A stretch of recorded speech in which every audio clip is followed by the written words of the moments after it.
These are the stories of the 80-10-10 All-Stars. All-Stars.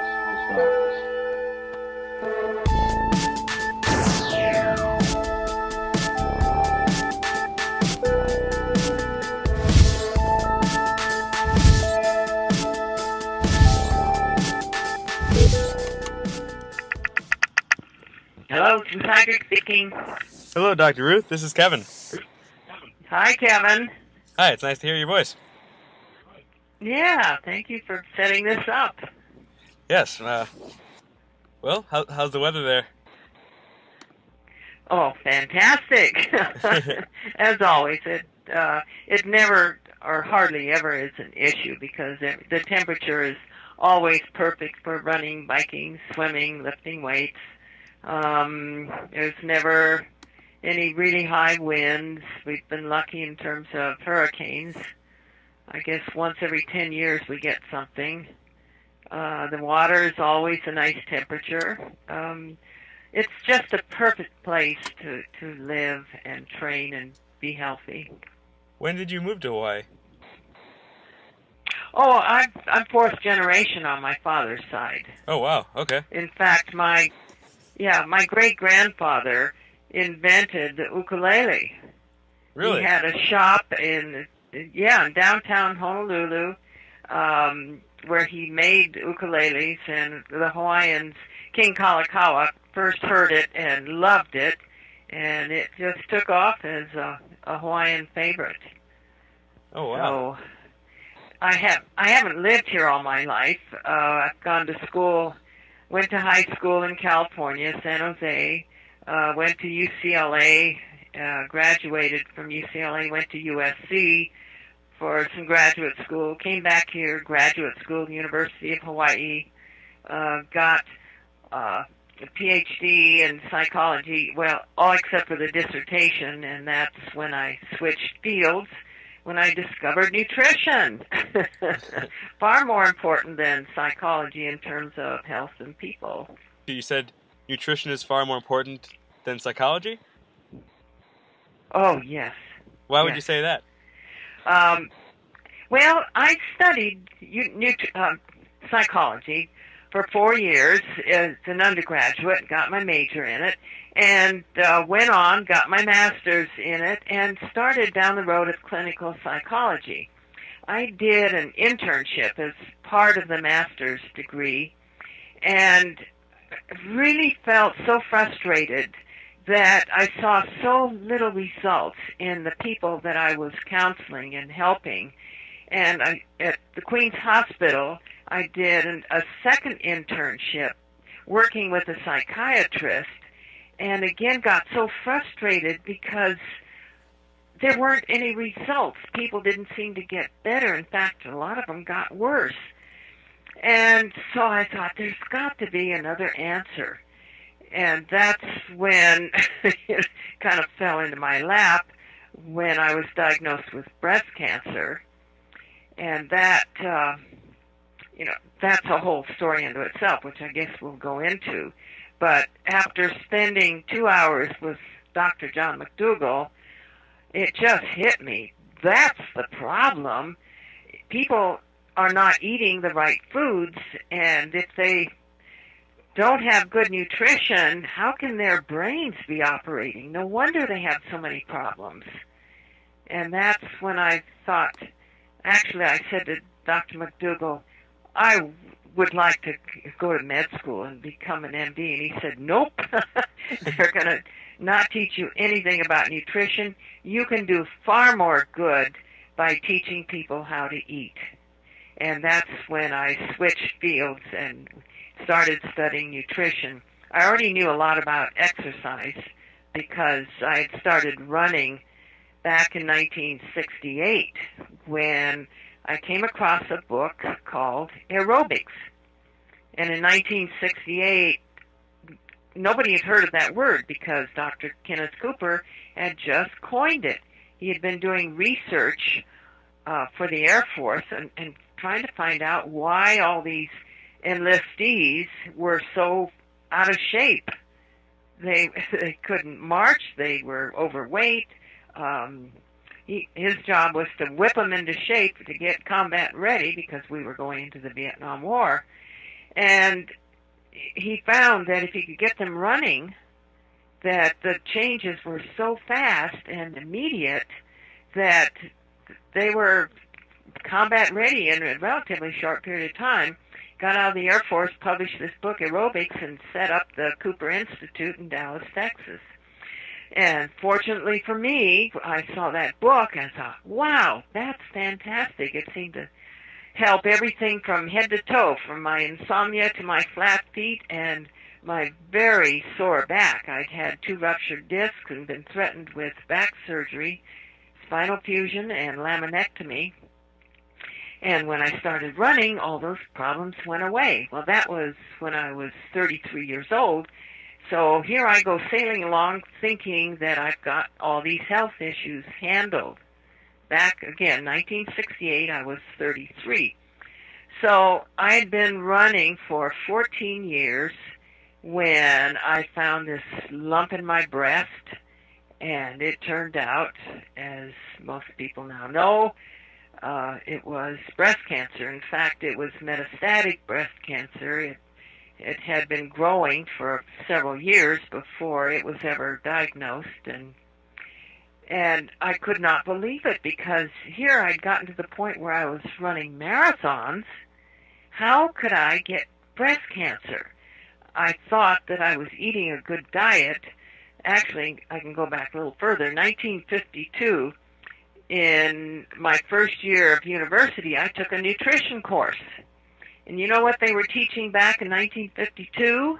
What's that? That egg white is the perfect protein, and that protein is the basis for muscles, and people, the more protein you get, the stronger you're going to be.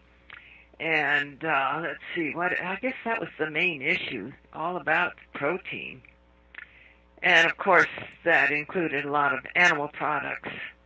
So that's what I was eating. And then I guess somewhere in the late 50s, early 60s, they started talking about red meat not being so good for you. I think as the heart attack rate started increasing and they started discovering cholesterol levels were also increasing, blood pressure, everything else, they started saying, cut back on your red meat. Well, I went all the way. I cut it out completely. But of course, that meant increasing chicken and fish. So that's where I was when the cancer struck in 1982. And as I said, the shock of being diagnosed with breast cancer and then finding out that it had spread, and that I did a little bit of reading on the subject. There wasn't much out at the time. Again, I went to the library and looked for books on breast cancer. There weren't any. So I started looking at the medical journals, and that's when I found out that Dr. John McDougall was doing some research on diet and breast cancer. And based on my 1952 nutrition course, I thought, well, I've got the perfect diet, so it's not diet, it's not fitness because I'm running marathons. It's got to be something else. So that was the mindset that I approached Dr. McDougall and said, I want to be in your study.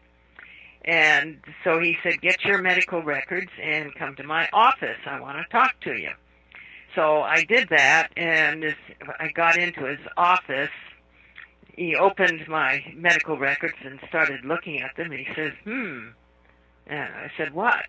He said, you know, with a cholesterol this high, you are at as great a risk of dying a heart attack as you are the breast cancer. So you can imagine my shock. You know, here I am fit enough to run marathons, thinking I had a good diet, and all of a sudden it's like breast cancer, heart attack. Wait a minute. So that's when he started explaining about the problems with animal foods. So within 2 hours, I was converted to veganism. And that included no fat also, because he correlated the breast cancer incidence in different countries with the amount of protein and fat in people's diets. And those countries that had the highest intake of carbohydrates also had the lowest rates of breast cancer. So that's what converted me. And so then I went back to my oncologist and told him that I had my treatment, I'd had the surgery, that's how we knew for sure that it was cancer, because they took it out, put it under the microscope, and said, yeah, it's infiltrating ductal carcinoma, which is a bad kind. So after the surgery was when I was switched from a surgeon to the oncologist. The oncologist was getting ready to schedule me for chemo and radiation, and that's when I said, nope, I'm changing my diet. I'm entered into this study, the diet research study, and he said, diet has nothing to do with breast cancer. And then the oncologist also said, besides, you can't get enough protein on this diet, you can't get enough calcium with no dairy products. So you can imagine how confused I was. Went back to Dr. McDougall, and and the essential fatty acids too. He said you can't get enough of. So I go back to Dr. McDougall, and he says, oh, that's ridiculous, and he showed me charts and graphs and convinced me. So that's why I stayed the course, despite all this medical evidence. A number of it, I was referred to GI, gastroenterologist specialist, hematologist for the blood work. I had arthritis, and so I saw a rheumatologist. I had acne, so I had seen a dermatologist. After just 2 weeks on this diet, all these things went away. In 3 weeks, my cholesterol had dropped something like 60 points, and I was right where Dr. McDougall said it ought to be. I could get off my arthritis medication. I got off the antibiotics I was taking for the acne. I stopped the dandruff shampoo because even my dandruff went away. I mean, it was just amazing, all these changes. And I had run a marathon, the Honolulu Marathon, the December before my diagnosis. And this was in July when that was 81. So July 82 was when I was diagnosed, and in August was working with Dr. McDougall. And so the following December, I ran the next marathon, and it was 45 minutes faster than the year before. Now, this was with less training, a lot more anxiety because of the diagnosis, and several bouts of surgery, because not only they had done the lumpectomy at first, and there were no clear margins. They clearly had not gotten it all hit. It spread throughout the breast, and they said, we need to do a mastectomy. So less than 2 months later, I had the mastectomy, and they also said, because you're at such high risk of having breast cancer in the other breast, we recommend that you do a mastectomy on the other side. And the thing that really talked me into it was the offer of plastic surgery, reconstruction, where I could look normal again. So even though Dr. McDougall said you really don't need the mastectomy on the other side, because the diet is going to make sure that you don't get the cancer on the other side. But I wasn't sure enough of what he was saying. I was also scared, really scared, that the other breast would also get cancer. So I agreed to the double mastectomy and reconstruction. And as it turned out, looking back all these years later, 30 years, that was probably a fairly good move, because once I got this normal-looking body back, I could forget about it and go back to living a fairly normal life.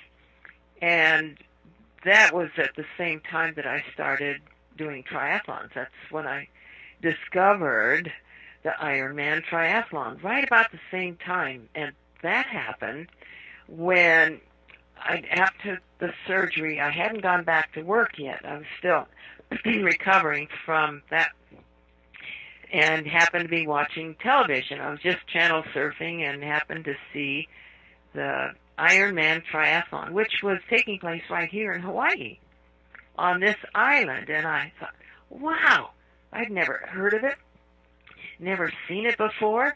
And I was very familiar with the Honolulu Marathon because I had run that a bunch of times. And they were swimming off of Waikiki Beach and biking around the island. And I thought, wow, I've got to do that. Then I realized, wait a minute, lady, you're a cancer patient. And I thought, with this diet, I bet that I can do it. And then the next thought, watching these, they were kids, literally for me, in my late 40s, looking at these 20-year-olds thinking, oh, there's no way that they're young. And then I thought, looking at 50, I don't know if that's really old. If I can do that, I'm still running and still strong and getting faster. Maybe I can add the swimming and biking and do the Ironman. So the office literally was just a few blocks from here at that time. It's changed now. But anyway, went down to the office and found out no woman as old as I had ever done it, and certainly no cancer patient had ever done it. So I got so excited, I thought, wow, this is how I'm going to prove that this diet is the way to go. So I added the swimming and the biking, and for good measure, started lifting weights. And after I crossed the finish line the first time, I thought, wow, this is fantastic. And that kind of launched my vegan triathlete career. So I've rambled on. Basically, that's how I got into running with Dr. Kenneth Cooper in the book Aerobics, and how I got into a vegan, low-fat diet. Mm-hmm. Basically, I've been really good for 30 years. That's almost very good to 32. hear. Almost 32, you said? And, almost 30. It'll be, in 2012, it'll be 32 years. And 44 years as a runner. And there's a common myth out there that running tends to break down your bones and wear away your bone density. What's your experience been with running and bone density? Quite the opposite. In 1982, again, age 47, giving up dairy, I thought, uh-oh, that means I'm going to get osteoporosis. My mother had it, and my aunt on my father's side had it. So here I'm looking at the genes on both sides of my family, and I'm destined to get osteoporosis. Well, I knew from reading Dr. Cooper's book that running was good for bones, but then I thought, he hasn't talked at all about older women, and especially women going into menopause, which at that age I was facing. And Dr. McDougall said, oh, no, you don't need to worry about that. But to be sure, I found out that at a hospital, actually about a mile from here, they were then doing research on osteoporosis and had developed the bone scans. So I got permission to go there, did a bone scan, and these are the figures that I found. 417 is the bone density for women in their 30s at peak bone density. 417. I came out at 444. And then I got home and I thought, well, wait a minute, I'm going into menopause, and with the loss of estrogen, what I've read is that that's when you really lose bone density.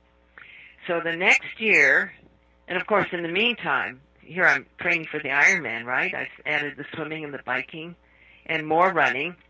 And the following year, I had another test, and the result was 466. I had gone up. And this isn't supposed to happen. In fact, you're supposed to be losing bone, and here I was gaining.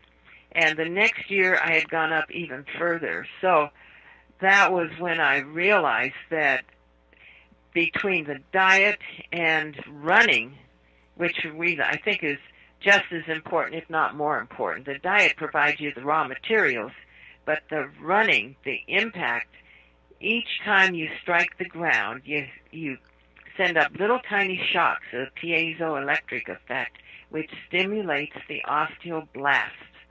And these are the cells that build new bone. And so I proved something that had never been proved before, that you can increase bone density even in your 50s. And in terms of running not being good for you, I had doctors tell me, oh, it's bad for your joints because it'll wear out the cartilage. Well, so then I found out that if you measure the amount of cartilage in runners' knees, that it is not worn out, that there have been some long-term studies, and they found out that runners do not get arthritis any more frequently than non-runners. Now, you can't really do a study on vegan runners because there aren't enough of us. So far, anyway, there are too few. This Stanford study was on runners of all diets, and they just found out that running does not cause arthritis of the knees. And we now know that there are runners in their, well, I'm in my 70s now, but there are a few, and they're still running in their 80s and 90s. And this past year, there was one 100-year-old runner did the Toronto Marathon, a male vegetarian, not vegan yet, because he was born in India, and I think he still has a little dairy, but he's 100 years old, and he ran a marathon. I like how you say vegan yet. You still will be. Yeah, right. Yeah. Yeah, it is quite impressive what the human body is capable of. That's right. If treated right, and if treated wrong and you quit the assault on it, it has this amazing ability to recover. And there's no question, there are a few downsides to getting older. I'm slowing down. I hate to admit it, but I am. For someone with your, it's hard. I can imagine for someone with your lifestyle. Yeah. Not slowing down as much as others, my peer group of runners. There are very few left. But those who are left have slowed down more. So you can't reverse the aging, as much as I would love to say you can. You can slow it down. And I guess keeping the mental, that is probably more important than anything else. What's the point in having a fit body from the neck down if you've got dementia or losing your zest for life?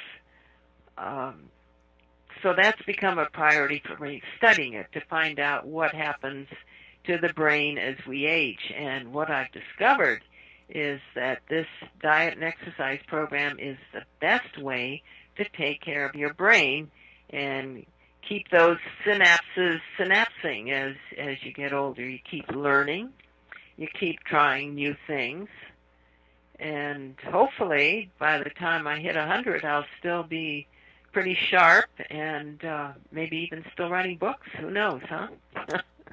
Something tells me you might be.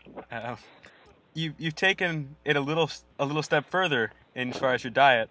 As if being a breast cancer survivor, a vegan, record-setting Ironman triathlete wasn't enough. You made the decision to go all raw.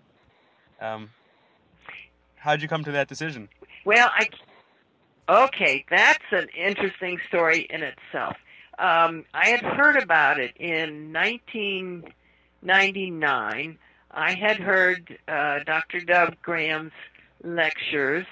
I had seen David Wolf's books, and it kind of like went over my head. Didn't think too much about it.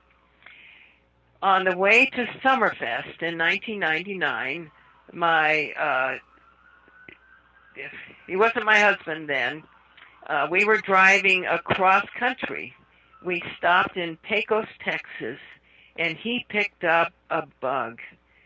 I had converted him to veganism, So it wasn't from an animal product, but he had gotten guacamole. I didn't have guacamole. It was too high fat, and for breast cancer patients, you really need to keep it under 10% fat. And so I stayed away from that.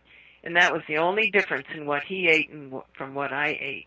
He got the most horrible case of diarrhea that you can imagine. We'd drive a few minutes and he'd have to stop. Drive a few more minutes, he'd have to stop. So by the time we got to Summerfest in Johnstown, Pennsylvania, he was in bad shape. I ran into Doug right about that time, and he said, mono food. Get him on mono food. And he started on watermelon. And when we left, it did take care of the problem. And we wanted to try it and see what it was like. So, again, we were driving. This time we were heading west. And I thought, well, to support him, I'm going to do the same thing. So we had a week of just watermelon. And I thought, hey, this is not bad. I'm going to try it for 30 days and then decide if we want to stay with mono foods or what we're going to do. Well, 30 days came and went, and we never really decided anything different, although we then started adding lots of leafy greens.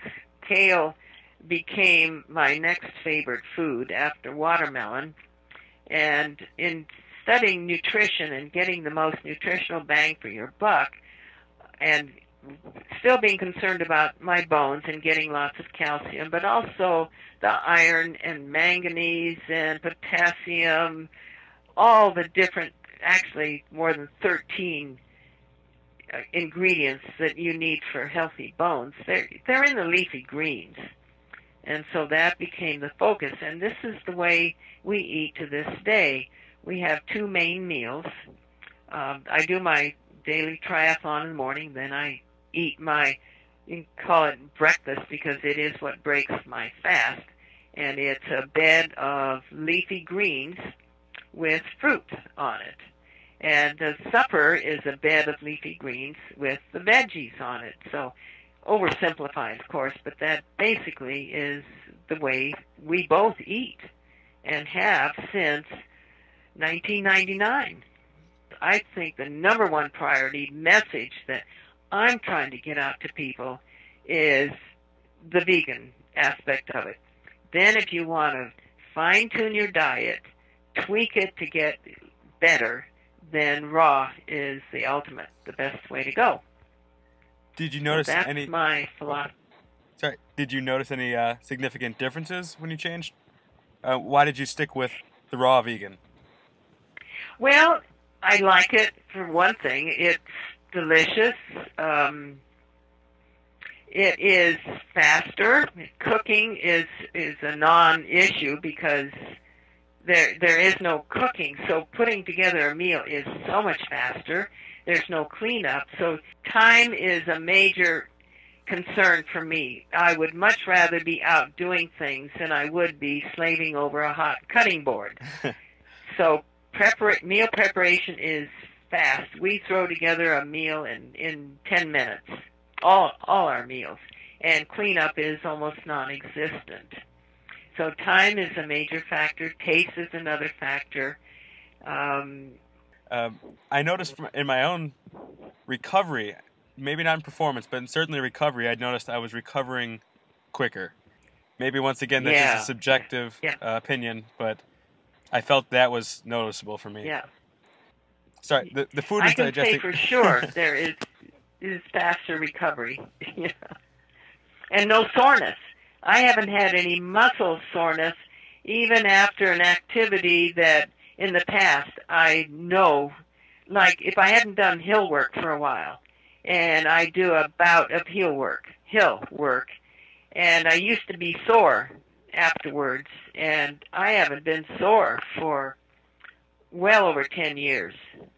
I once did 3 marathons in 3 weeks, and one of them was a trail marathon, and I was so sore. Now, this was back in the early 90s, and it took me 4 or 5 days before the soreness went away.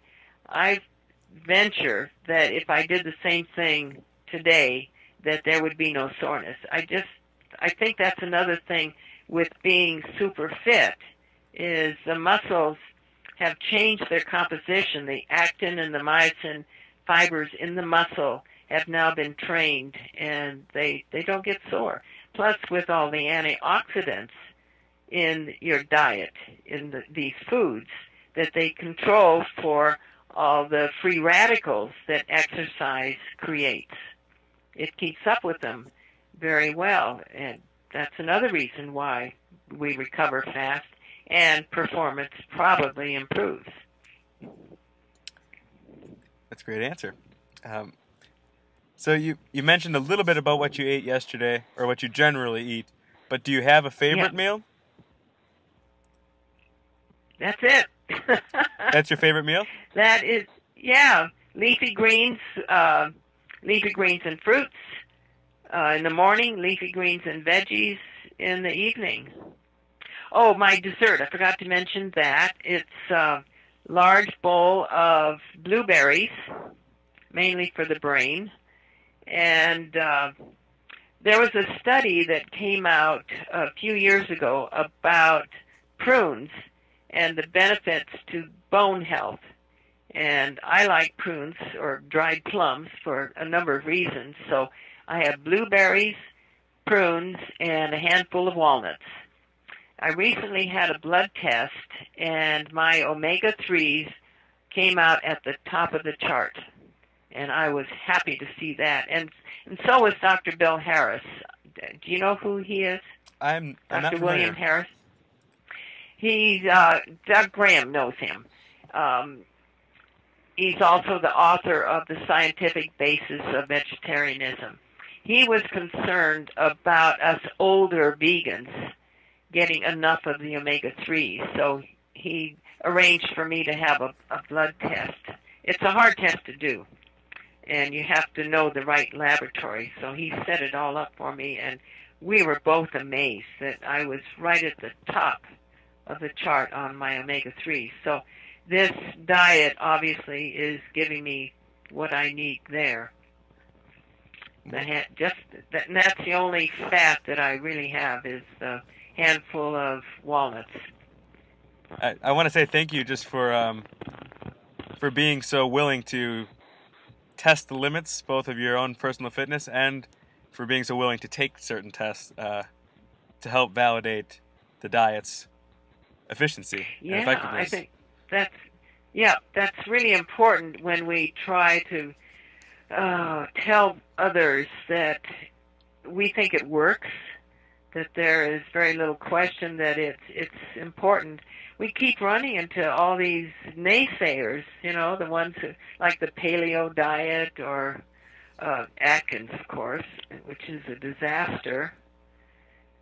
We've got a battle on our hands trying to get this Titanic that's going to hit an iceberg to get it turned around. I hope we can do it in time, because it's not just personal health, it's the environment. What raising all these animals is doing to our planet. We're fouling our nest at a rate that scares the heck out of me. I don't know how we're going to stop this. And it's not just in this country, of course, it's the other countries, the developing world that wants to live like we do. As they improve their standard of living, they want more meat, more eggs, more dairy. And how we get that turned around, I worry. I really do. What do you think the main reason is for such a strong opposition? I wish I knew, Kevin. I wish I knew. Because, in fact, I ask people all the time, what do you think it's going to take to change people's minds? I don't know, and that was why I originally went into psychology, to try to figure out behavior, the why, and how to change it. And I still don't know what it's going to take, because there's evidence. I was talking to Dr. Don Wagner. I was on his show yesterday. He's in Arizona. He's a vegan emergency room physician who has a daily show. And I was a guest on his show yesterday, and we were talking about the same issue. And he said, when I said, how do you deal with this? He said, I had this guy in the ER, and I told him after his first heart attack and a stent that if he didn't change his diet, he was going to be right back here again with either needing another stent or having another heart attack. And he said, Dr. Wagner, he said, there's no way I'm going to change. I cannot give up my steaks. The fear of a heart attack is not enough to make some people change. Now, with me, the breast cancer was enough. There was no question when Dr. McDougall said, if you want to save your life, change your diet. And my first response is, how? And I did it. Now, what makes me different from this man in Dr. Wagner's ER, I don't know. I'd love to know. We'd manipulate that variable. Have you ever heard of a motivation? You can figure it out. So, if you've ever heard of a motivational speaker by the name of Jim Rohn? No. Anyway, how do you spell the last name? Rohn. He passed away a couple years I haven't. ago.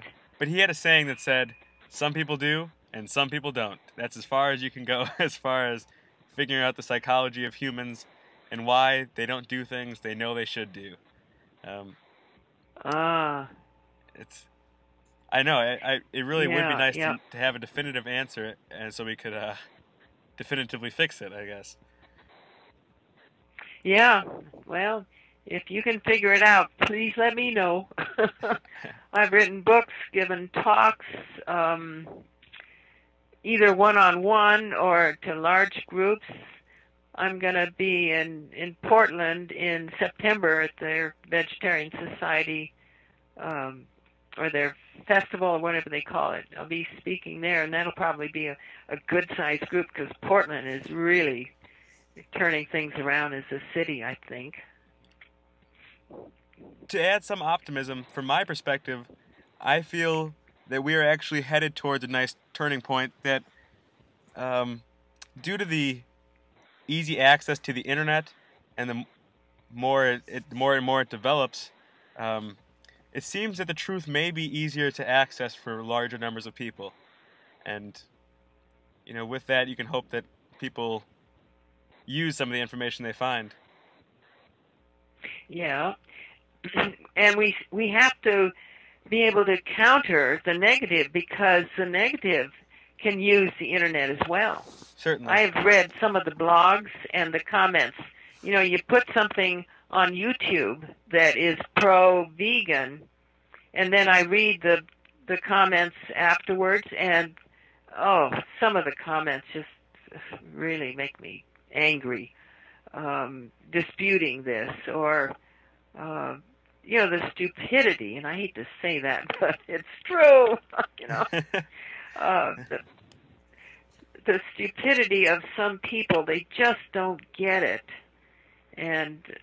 But again, I think you're right that it's a vehicle to get the information out to more people, and we can present it to them, and it is up to them, take it or leave it.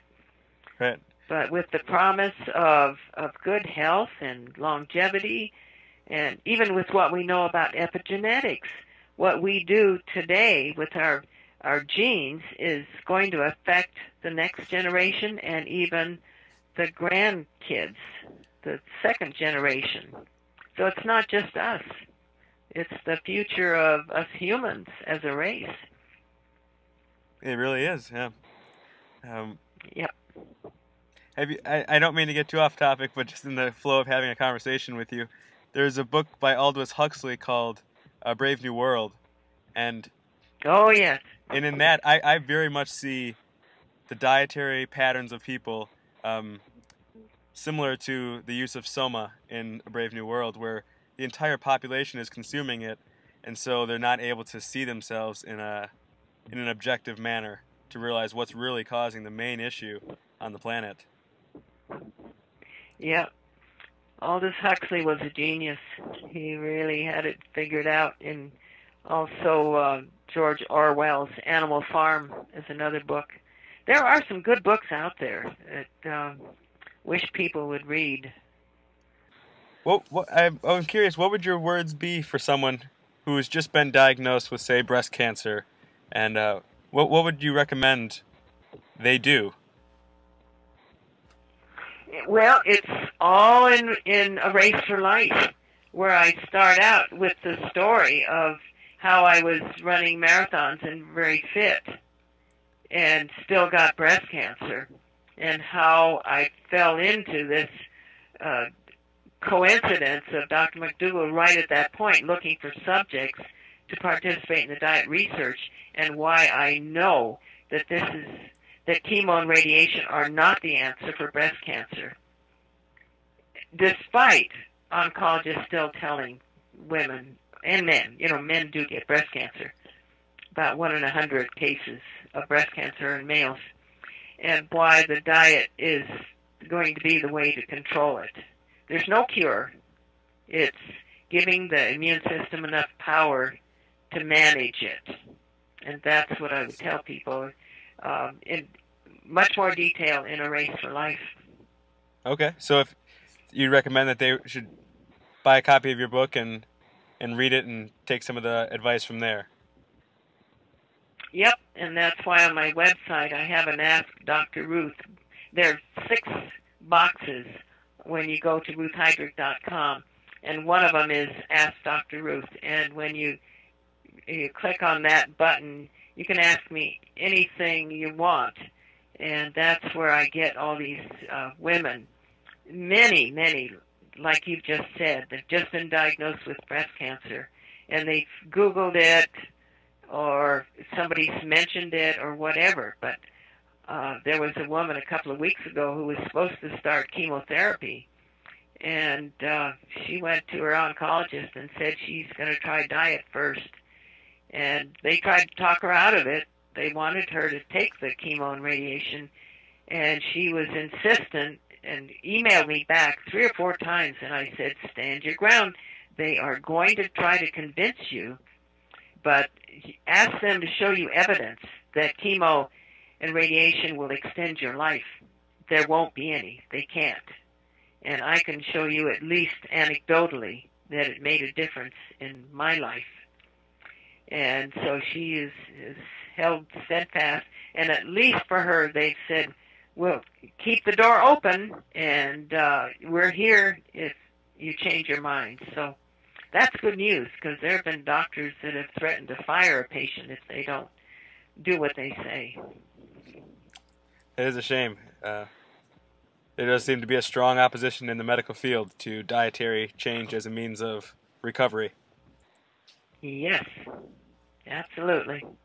And so, what's next for Dr. Ruth? You have any new projects, any new books on the way out? Well, I'm working on a book called Running Round the World, with my passion for traveling and taking running pictures in exotic locations.